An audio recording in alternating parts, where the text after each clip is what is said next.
Hello everybody, Andy here, and today I want to give you a breakdown of Kill Team's latest Marines strike Force Justian. Now if you want the excitement of watching me unboxing, that video is already on my channel.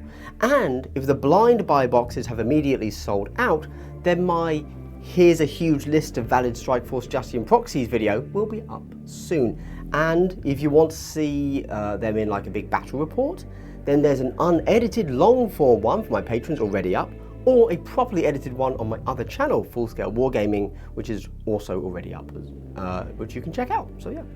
But this video is a nice and relaxed breakdown of each operative, why this is even better as a team for beginners than Intercession, and then I'm going to give you like some basic tactics. You know, beginner stuff, but stuff that if you are genuinely new to the game, which I believe this team is a brilliant team for, then yeah, that's the level I'm pitching those tactics at, okay?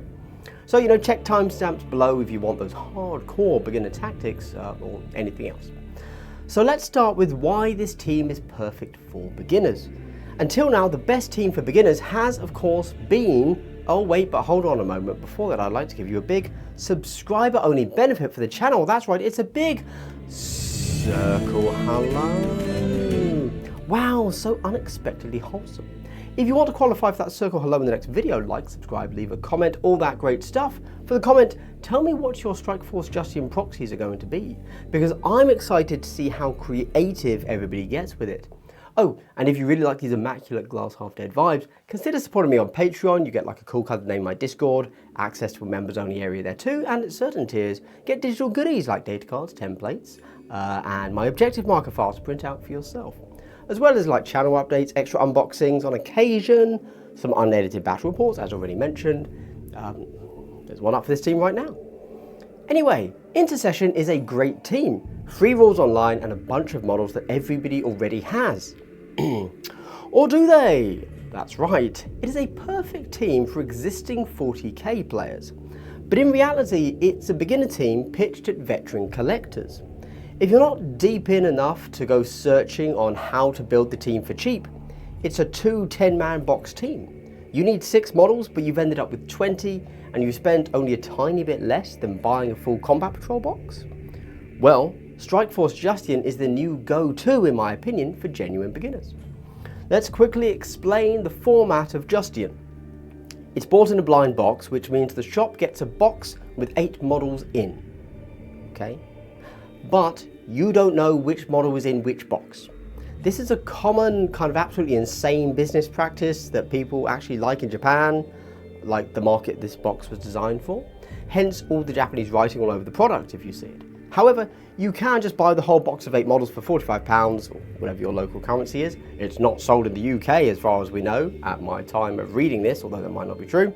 So the pound number is irrelevant. And then you are guaranteed to get every model plus 1 duplicate. So where Intercession can cost you £75 RRP, this team is £45 RRP. Almost half. And best of all, the rules actually come in the box. Stunner, right? Wow, who'd have thought of that? By the way, they are standard tarot size cards, so if you bought sleeves for your TAC ops, they're going to fit these guys too.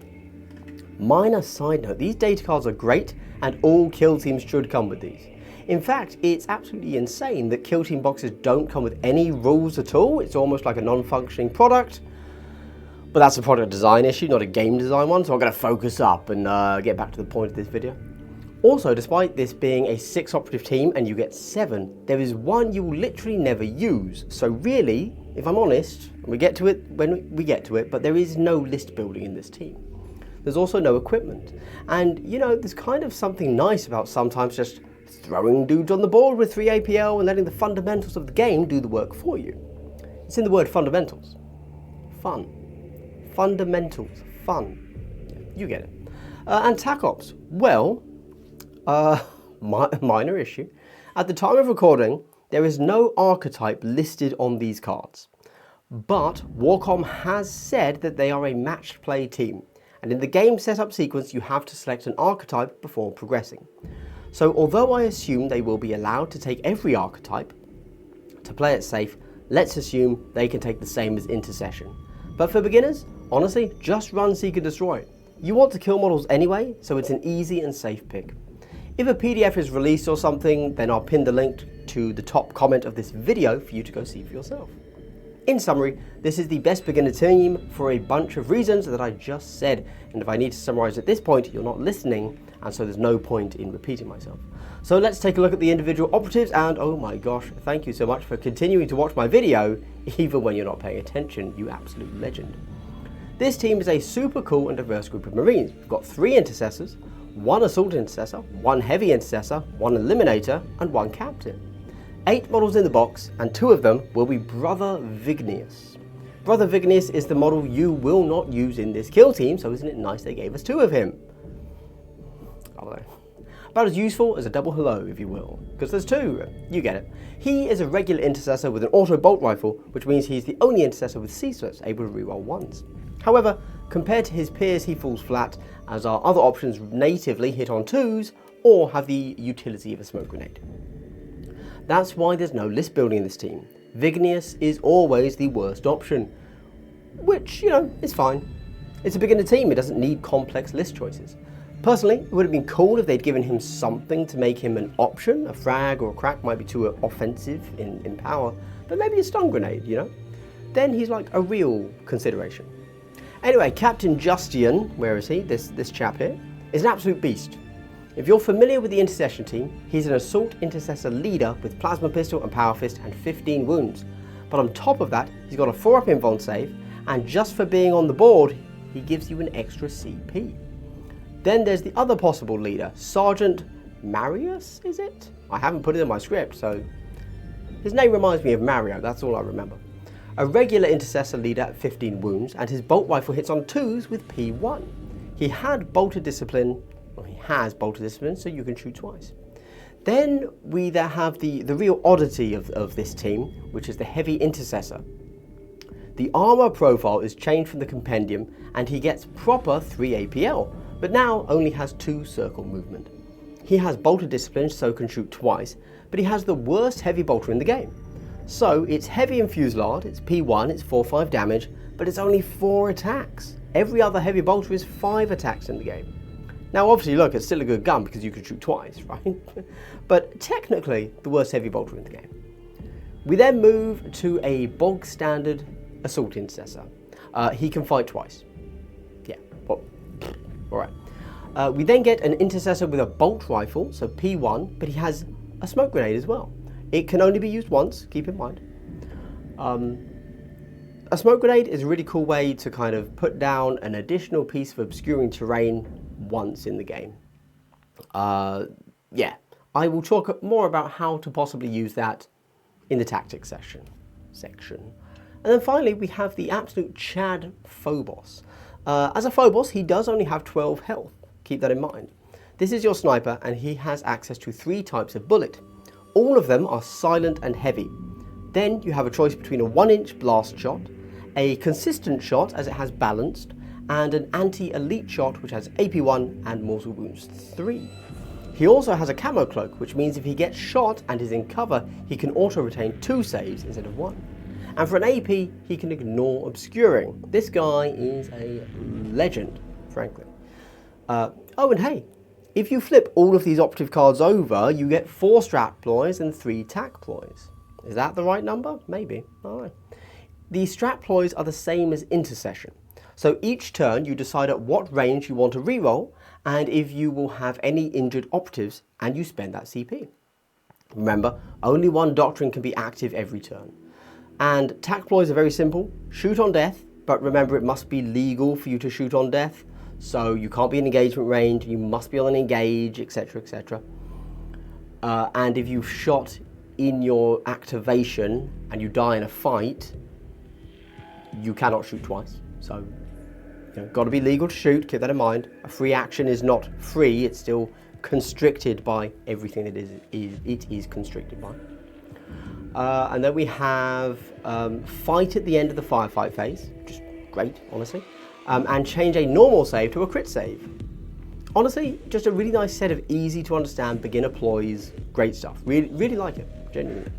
Okay, so with the operatives blandly listed out for you there, let's talk tactics. If you're new to Kill Team in general, here's a pro tip.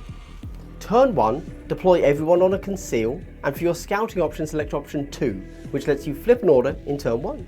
Conserve CP, don't play any strats. Your general turn 1 game plan is to move forwards as fast as you can and grab objectives. However, you don't want to let your opponent move with complete impunity, and so you have an order flip, and you'll use it on a model that can shoot twice. Again, very general tactic, so let's get a little bit more specific for Strike Force Justian. Again, beginner tactics, right? Even though this team has no list building, in my opinion, for the tactics we start with list building. The one real choice is who your leader will be. You have an option of the man himself, Captain Justian, or Sergeant Marius. You can take both on the table, but just have to make one of them your leader. This is going to sound odd, and this will feel very gamey because clearly Justian should be your leader, but you should make the other guy, the Sergeant Mario, your leader. This is because it's possible your opponent will take the Headhunter TAC-OP, which will give him VP if your leader dies in turn 1 or 2. So, with that in mind, this guy, Justian, is a close combat piece. He's going to be very aggressive. Your other guy, your Sergeant Mario, can hang back and be much safer. So, tactics. Captain Justian goes up one board edge, and he takes somebody else with him. Yep. I would recommend the assault guy. No, not the assault guy. Just one of the regular Intercession. There you go. The guy with the smoke grenade. That's who I mean. So they're kind of going up one side. Put your heavy Intercessor the same side as Justian, and the smoke Intercessor the side of... Right, okay, yes. Justian goes up one side. Assault Intercessor goes up the other side. Put your heavy Intercessor the same side as Justian, and put your smoke grenade guy the same side as your assault intercessor. Right. Your Phobos guy is your sniper, and for 1 APL can ignore obscuring. This means he's a very powerful threat anywhere he is on the board, and there are 2 ways to play him.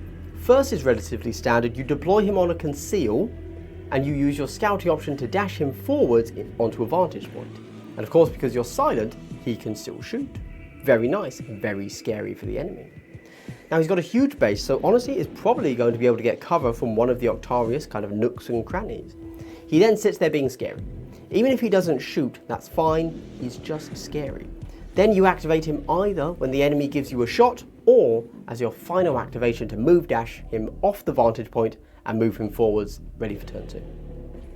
The other way to play him is to deploy him on engage. Now here's a Space Marine with a camo cloak. He's not dying as long as he has cover. You move him up, and the reason he's on engage is so that you can overwatch with him more than just take a regular shot. A big durable threat turn 1. We then have Brother Heavy Intercessor, aka Sir Thickums. Now he's a 40mm base and 2 circle movement. Check out this short here to see why that's an issue for movement. He's tough to play, but check your terrain, see where he's going to be most useful, and turn 1 is a move and dash to try and get him there, okay? Ready for turn 2 to dash him into position so he can still fire later, fingers crossed, right?